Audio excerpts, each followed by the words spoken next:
Hi, folks. Welcome back. Democrats are at it again, proving that if there's a wrong turn to take, they'll floor it and hit the gas. And there's no greater example of that than Gavin Newsom, the man who can't rebuild the Pacific Palisades, but can rebuild a lie in under 10 seconds. Turns out not only has he been selling fairy tales about the recovery after the fires, but now there are allegations that state mismanagement helped spark the wildfire and then tried to memory hole the whole thing in court. Something Democrats are apparently very good at because the Islamic mayor of Dearborn, Michigan, Hamoud, is out here explaining that the whole point of America is not assimilating to the language or culture.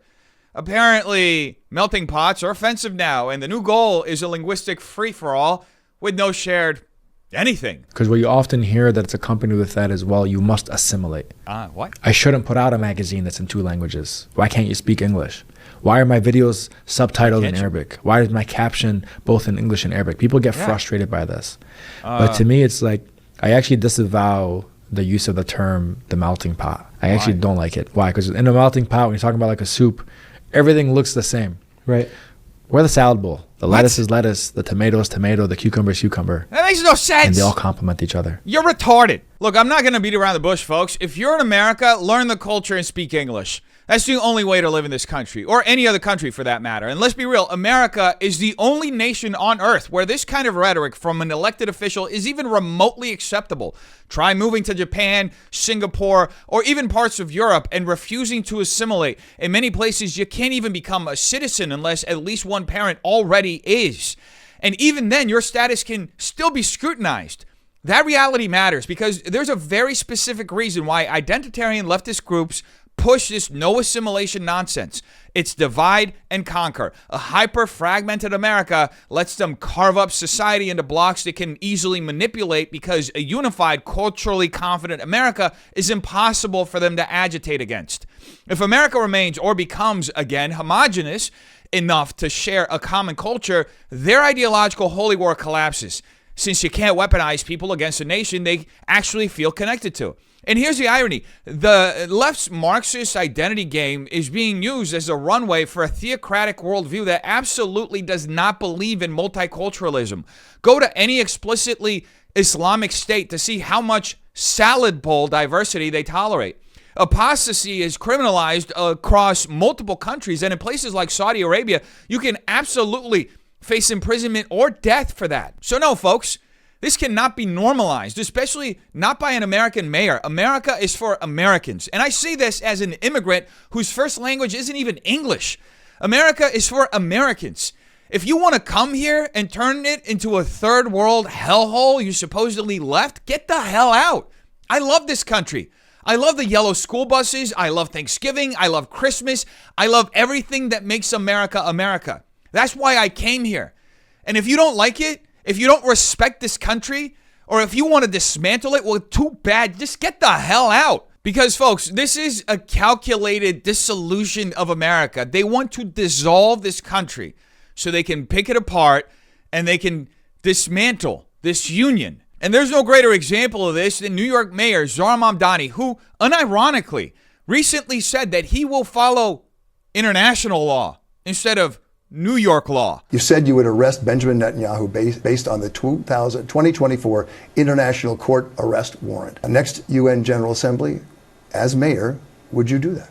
So I've said time and again that I believe this is a city of international law, and being a city of international law means looking to uphold international law, and that means upholding the warrants from the International Criminal Court, whether they're for Benjamin Netanyahu or Vladimir Putin. I think that that's critically important to showcase our values, and unlike Donald Trump, I'm someone who looks to exist within the confines of the laws that we have. So I will look to exhaust every legal possibility, not to create my own laws to do so. On the other hand, this is also a world event. Does that not count a little bit? Well, I think we are a global city, but I also think what New Yorkers are looking for is consistency in the way in which we talk about our values and follow through on them. No, they're and not. That's why I think these warrants like from the this, International Criminal dude. Court, they are worth fully exploring every legal possibility to actually follow through on. First off, the interests of New Yorkers and the interests of the world are not one of the same. New Yorkers have very specific pressing problems, and the world has an entirely different set. Zohran Mamdani was elected mayor of New York City, not governor of New York, and certainly not mayor of the world.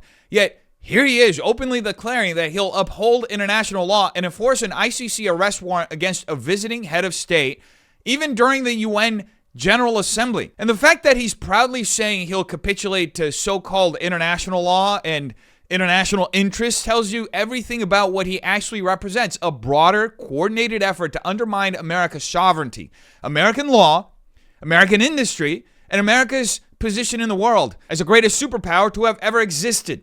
Because let's be honest, folks, there's no better symbol of that global undermining than the United Nations itself, an institution that has spent decades pushing policies designed to limit American power. From climate frameworks that disproportionately burden U.S. industries to diplomatic arrangements that empower blocs openly hostile to the West. Mamdani is the local municipal version of that ideology, a Trojan horse for a worldview that treats American self-determination as an inconvenience and foreign institutions as the real authority. And if he follows through on this posture, he will strategically weaken one of America's strongest, wealthiest cities, turning New York into the next Detroit far faster than people can think. It's genuinely astonishing that New Yorkers chose a candidate who views America's supremacy as a problem to correct, not an asset to protect. And they just handed him the keys to the most prosperous city in the world for the enjoyment of our enemies to witness it being destroyed. And by the way, if you think that this ends as Zohran Mamdani, he's actually out here endorsing candidates for the state assembly that are saying that America effectively deserved 9/11. And so, and finding that, the system of capitalism and racism and white supremacy, etc., and Islamophobia have all been used, to colonize lands, right, to take resources from other people. And so this is like a long trajectory. And we're just seeing the manifestations of that continuation, right, with 9/11. And so a lot of times when people are asking us to respond about, attack, right, if you look back, historically, right, a lot of us come from lands that were colonized, lands where wars are being waged, right, a lot of times because of U.S. policy or the policies in Europe. And so I find that we can connect over that, but then also that the idea that we have to apologize for a terror attack that a couple of people did, and then there is no apologies or reparations for genocides and for slavery, etc., is something that I kind of find reprehensible. Just get the hell out. Seriously.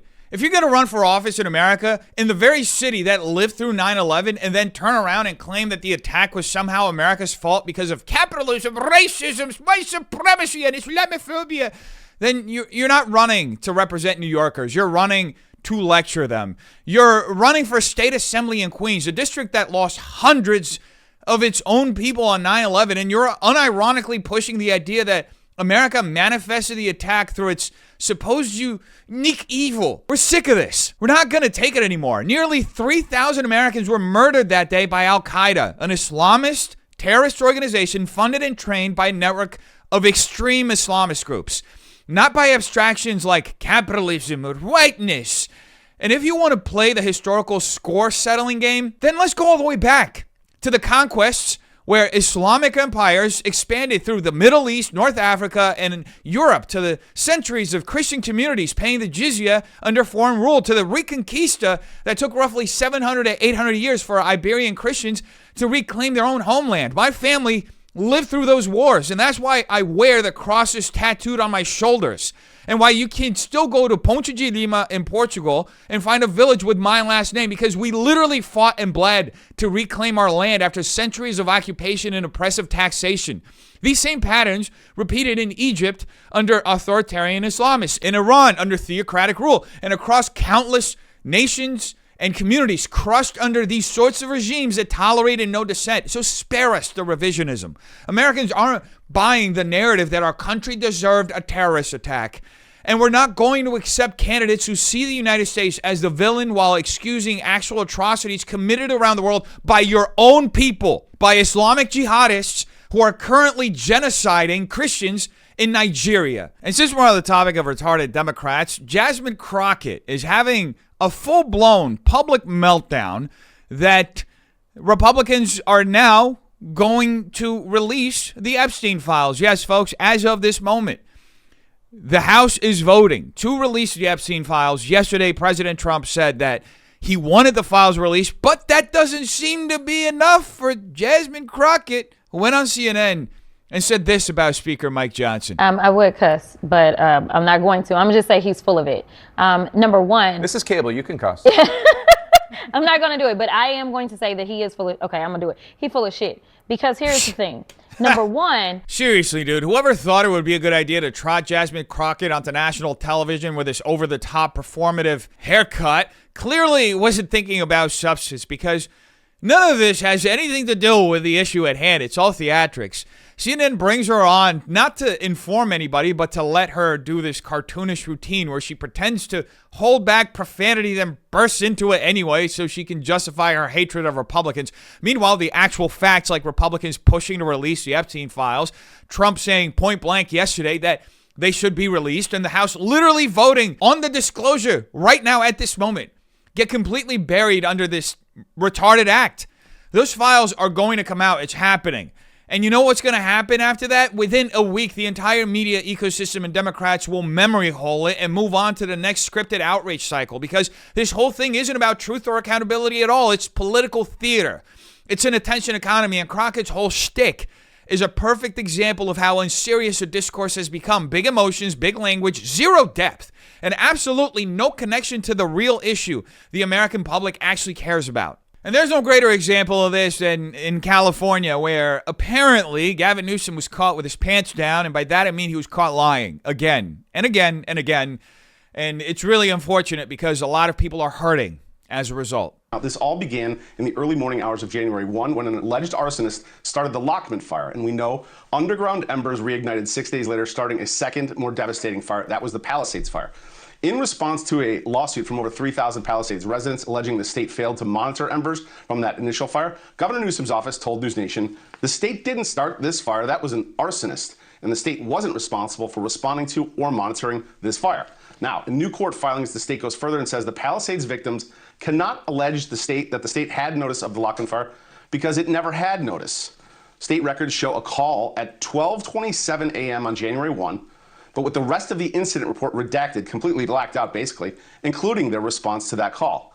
But a Los Angeles Fire Department record tells us all the details. And the LAFD's records show not only did the LAFD notify the state just after midnight, the state sent a park representative at 1:46 in the morning on January 1. And that state park representative arrived on scene at 4 a.m. on January 1. Now that Los Angeles Fire Department incident report shows what the state will not, that the Los Angeles Fire Department contacted the state after midnight on January 1, and a state park rep arrived on scene by 4 a.m. If the state had no responsibility for this land, why are they sending a state park rep? The state is playing hide the ball. They're not being transparent with the public. Tell us that you sent a state park rep.